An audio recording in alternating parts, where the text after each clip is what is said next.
বিশ্বের সবচেয়ে শক্তিশালী নৌবাহিনীর দম্ভ, 11টি সুপার এয়ারক্রাফট ক্যারিয়ার এবং 300টিরও বেশি অত্যাধুনিক যুদ্ধজাহাজ নিয়ে বুক ফুলিয়ে বেড়ানো আমেরিকা আজ কেন হরমুজ প্রণালীতে ঢুকতে ভয় পেয়ে লেজ গুটিয়ে পালাচ্ছে? পেন্টাগন হয়তো সারা জীবন তাদের 5th জেনারেশন স্টিলথ ফাইটার আর টমাহক মিসাইলের গল্প শুনিয়ে বিশ্বকে বোকা বানিয়েছে।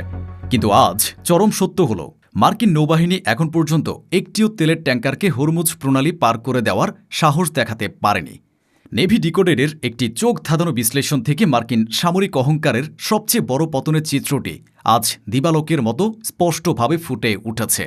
এই মুহূর্তে হরমুজ প্রণালীর বাইরে 100টিরও বেশি সুপার তেলের ট্যাঙ্কার তাদের ইঞ্জিন বন্ধ করে সাগরের বুকে অলস বসে আছে। ব্রেন্ট ক্রুড অয়েলের দাম ব্যারেল প্রতি $100 ছাড়িয়েছে এবং একটি জাহাজের ইন্স্যুরেন্স প্রিমিয়াম ঠেকেছে $4 মিলিয়ন। পুরো পশ্চিমা বিশ্ব এবং তাদের অর্থনীতি যখন তেলের অভাবে ধুঁকছে, তখন তথাকথিত বিশ্ব মোড়ল আমেরিকা কেবল দূর থেকে বসে তামাশা দেখছে। কারণ পেন্টাগনের জেনারেলরা খুব ভালো করেই জানেন, হরমুজ প্রণালীতে গায়ের জোর বা $1 ট্রিলিয়ন ফায়ার পাওয়ার কোনো কাজেই আসবে না। এখানে আসল খেলাটা হচ্ছে ইরানের নিখুঁত জিওপলিটিক্যাল মাস্টার স্ট্রোক। হরমুজ প্রণালীর অবস্থানকে ইরান আজ আমেরিকার জন্য এক কিল বক্স বা চূড়ান্ত মরণ ফাঁদে পরিণত করেছে। কিন্তু প্রশ্ন হল, বিশ্বের সবচেয়ে বড় নৌবাহিনী থাকা সত্ত্বেও আমেরিকা কেন একটি তেলের ট্যাঙ্কারকেও হরমুজ প্রণালী পার করে দেওয়ার সাহস পাচ্ছে না? $1 ট্রিলিয়ন মার্কিন ডেস্ট্রয়ারগুলো আজ কার ভয়ে সাগরের বাইরে অলস দাঁড়িয়ে আছে? হরমুজ প্রণালীর মাত্র 6 নটিক্যাল মাইলের ব্যবহারযোগ্য করিডোর কিভাবে আমেরিকার জন্য একটি কিল বক্স বা মরণ ফাঁদ হয়ে দাঁড়ালো? ইরানের জাগ্রোস পর্বতমালা কিভাবে আমেরিকার 5th জেনারেশন যুদ্ধবিমানগুলোকে সম্পূর্ণ অন্ধ করে দিচ্ছে? কিভাবে সমুদ্রের তলদেশে ছড়িয়ে থাকা মাত্র $1,500 একটি সাধারণ ইরানি মাইন আমেরিকার $1 বিলিয়ন যুদ্ধজাহাজকে চিরতরে সাগরের নিচে পাঠিয়ে দেওয়ার ক্ষমতা রাখে?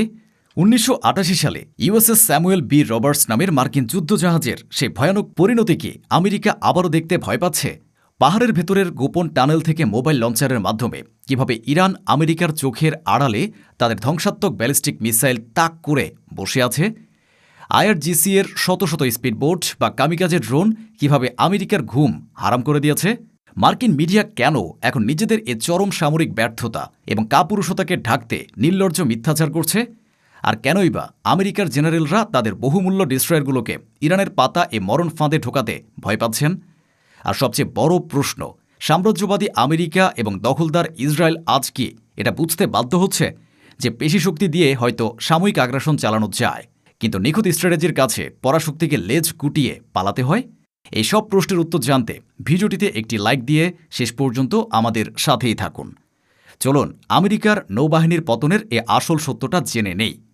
আমরা সবসময় হলিউড সিনেমায় দেখেছি আমেরিকা মানেই অজেয় কোনো শক্তি, কিন্তু বাস্তব দুনিয়ায় হরমুজ প্রণালীতে এসে সে সিনেমার স্ক্রিপ্ট পুরোপুরি ফ্লপ করেছে।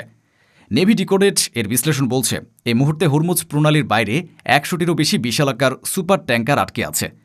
এরা কেউ ইঞ্জিন চালু করার সাহস পাচ্ছে না, কারণ তারা জানে প্রণালীতে ঢুকলেই ইরানের নিশানা হতে হবে, আর আমেরিকা তাদের বাঁচাতে পারবে না। এর ফলে পুরো পশ্চিমা বিশ্বের অর্থনীতিতে আক্ষরিক অর্থেই আগুন লেগে গেছে। তেলের দাম $100 ছাড়িয়ে গেছে। ইন্স্যুরেন্স কোম্পানিগুলো প্রতিটি জাহাজের জন্য প্রিমিয়াম হাঁকাচ্ছে 40 লাখ বা $4 মিলিয়ন।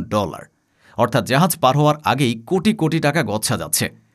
ইউরোপ এবং আমেরিকার অর্থনীতি যখন তেলের অভাবে ধুঁকছে, তখন তথাকথিত সুপার পাওয়ার আমেরিকা কি করছে? তারা শুধু দূর থেকে বসে তামাশা দেখছে। তারা তাদের 300-এরও বেশি যুদ্ধজাহাজ নিয়ে সাগরের বাইরে দাঁড়িয়ে আছে, কিন্তু একটি জাহাজকেও এসকর্ট বা নিরাপত্তা দিয়ে পার করে দেওয়ার ক্ষমতা তাদের নেই। কেন এই কাপুরুষতা? কারণ পেন্টাগন জানে হরমুজে গায়ের জোর খাটবে না। এখানে ইরান দাবার বোর্ড এমনভাবে সাজিয়েছে যেখানে আমেরিকার রাজাই এখন চেকমেট হয়ে বসে আছে। আমেরিকা কেন ভয় পাচ্ছে? তার আসল কারণ লুকিয়ে আছে হরমুজ প্রণালীর ভূগোলের মধ্যে। হরমুজ প্রণালীর ব্যবহারযোগ্য করিডোর বা জাহাজ চলাচলের রাস্তা মাত্র 6 নটিক্যাল মাইল চওড়া। এর একপাশে রয়েছে ইরানের দুর্ভেদ্য এবং বিশাল জাগ্রোস পর্বতমালা। এই 6 মাইলের সরু রাস্তায় আমেরিকার বিশাল বিশাল এয়ারক্রাফট ক্যারিয়ার বা ডেস্ট্রয়ারগুলো যখন ঢোকে, তখন তারা আক্ষরিক অর্থে একটি সরু গলিতে আটকে পড়া হাতির মতো অসহায় হয়ে যায়। তাদের নড়াচড়া করার কোনো জায়গা থাকে না।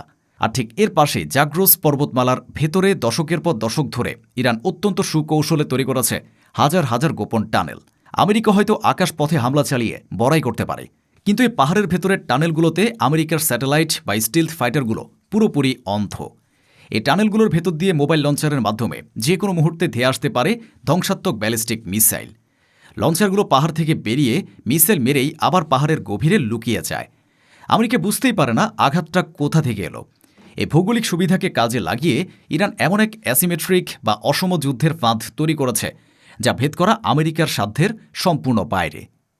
আমেরিকা শুধু পাহাড়ের উপর থেকে যে হামলার ভয় পাচ্ছে তা নয়, তাদের পায়ের নিচের মাটি বা সমুদ্রের তলদেশও আজ তাদের জন্য মৃত্যু ফাঁদ। ইরান সমুদ্রের তলদেশে ছড়িয়ে রেখেছে হাজার হাজার নেভাল মাইন। অবাক করার বিষয় হলো এই মাইনগুলো এক একটির দাম মাত্র $1500। কিন্তু এই $1500 একটি সাধারণ মাইন অনায়াসেই আমেরিকার বিলিয়ন ডলারের জাহাজকে চিরতরে সাগরের নিচে পাঠিয়ে দিতে পারে। আমেরিকা এ ভয়টা কেন পায় জানেন? কারণ 1988 সালে ঠিক এই হরমুজ প্রণালীতে ইউএসএস স্যামুয়েল বি রবার্টস নামের একটি বিশাল মার্কিন যুদ্ধ জাহাজ ইরানের পাতা একটি সাধারণ মাইনের আঘাতে 2 টুকরো হয়ে যাওয়ার উপক্রম হয়েছিল। সে ভয়ঙ্কর স্মৃতি পেন্টাগন আজও ভুলতে পারেনি। এর সাথে যোগ করুন আইআরজিসি এর শত শত স্পিডবোট এবং কামিকাজে ড্রোন। আমেরিকার জেনারেলরা খুব ভালো করেই বোঝেন এই সরু করিডোরে যদি ইরানের শত শত ড্রোন আর স্পিডবোট একসাথে ঝাঁকে ঝাঁকে ধেয়ে আসে এবং তাদের একটি মিসাইলও যদি 20 লাখ ব্যারেল তেলের ট্যাঙ্কারে লক্ষ্যভেদ করে, তবে সেখানে যে নরককুণ্ড বা আগুনের গোলা তৈরি হবে তা শুধু জাহাজ নয়, পুরো গ্লোবাল ইকোনমিকে পুড়িয়ে ছাই করে দেবে। ময়দানে মার খেয়ে এবং নিজেদের যুদ্ধজাহাজগুলোকে লেজ গুটিয়ে প্রণালীর বাইরে দাঁড় করিয়ে রেখে মার্কিন মিডিয়া এখন নিজেদের এ চরম সামরিক ব্যর্থতা এবং কাপুরুষতাকে ঢাকতে নির্লজ্জ মিথ্যাচার করছে। তারা তাদের জনগণকে বোঝাচ্ছে যে তারা নাকি প্রণালীর বাইরে অবস্থান করে ইরানকে অবরোধ করছে। একটু ভেবে দেখুন কতটা হাস্যকর কথা।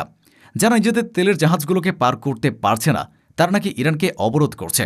বাস্তবতা হলো আমেরিকার কোনো নৌ কমান্ডারেরই সাহস নেই তাদের বহুমূল্যের ডিস্ট্রয়ারগুলোকে ইরানের পাতা এই কিল বক্সে বা মৃত্যু ফাঁদে ঢোকানোর।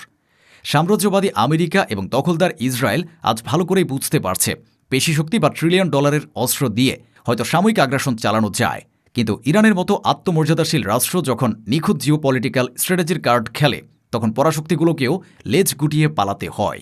আমেরিকা আজ বুঝতে পারছে যে তারা শুধু একটি যুদ্ধই হারছে না, তারা তাদের বিশ্ব মোড়লগিরির মুকুটটিও হরমুজ প্রণালীর জলেই চিরতরে বিসর্জন দিচ্ছে। হরমুজ প্রণালীর এই 100টি আটকে থাকা ট্যাঙ্কার আজ বিশ্ববাসীকে একটি পরিষ্কার বার্তা দিয়ে গেল। 11টি এয়ারক্রাফট ক্যারিয়ার আর 300 যুদ্ধজাহাজ থাকা সত্ত্বেও আমেরিকা আজ অসহায়। 6 নটিক্যাল মাইলের একটি সরু রাস্তা, $1500 মাইন আর জগ্রস পর্বতমালার গোপন টানেলের কাছে আমেরিকা $1 ট্রিলিয়ন অহংকার আজ মাটির সাথে মিশে গেছে। পেন্টাগনের জেনারেলরা আজ স্বীকার করতে বাধ্য হচ্ছেন এ দাবার বোর্ডে ইরান এমন এক কিলবক্স তৈরি করেছে যেখানে ঢুকলেই মৃত্যু নিশ্চিত। প্রশ্ন হল, বিশ্ব রাজনীতির এই দাবার বোর্ডে আমেরিকার এই চরম অপমান এবং পরাজয়ের পর তাদের তথাকথিত বিশ্ব মোড়লগিরি আর কতদিন টিকবে? এই জিওপলিটিক্যাল মাস্টার স্ট্রোক এবং পাওয়ার ডায়নামিক্স নিয়ে আপনার লজিক্যাল মতামত কি? আপনার যৌক্তিক মতামত অবশ্যই কমেন্টে জানান। আর বিশ্ব রাজনীতির এমন সব আনফিল্টার্ড এবং ডিপ অ্যানালাইসিস নিয়মিত পেতে ভিডিওটি শেয়ার করে আমাদের চ্যানেলের সাথেই থাকুন। ধন্যবাদ।